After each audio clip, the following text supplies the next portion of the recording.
సంగము చాలా ప్రధానమైనది. ఎంత గొప్ప ఇనప ముక్క కానివ్వండి, నీటితో చేరితే తుప్పట్టి వంగిపోతుంది. అదే ఇనప ముక్క అగ్నిహోత్రంతో కూడిందనుకోండి, ఎలా కావాలో అలా వంగి ఇంట్లోకి దొంగలు రాకుండా కిటికీ ఊచవుతుంది. ఎవరితో కూడావు అన్నది జీవితంలో అత్యంత ప్రధానమైనటువంటి విషయం.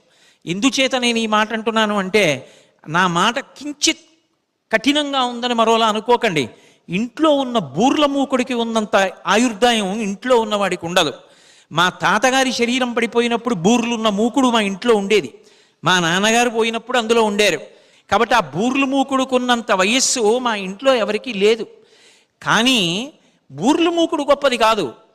బూర్లు మూకుడిలో ఎవరికి తద్దినం పెట్టడానికి వంట చేశామో ఆ మా నాన్నగారి పేరు చెప్తే ఇప్పటికీ 2 చేతులెత్తి నమస్కారం చేసేటటువంటి కొన్ని వందల మందిని సంపాదించుకున్నారే, ఆయన జీవితం గొప్పది.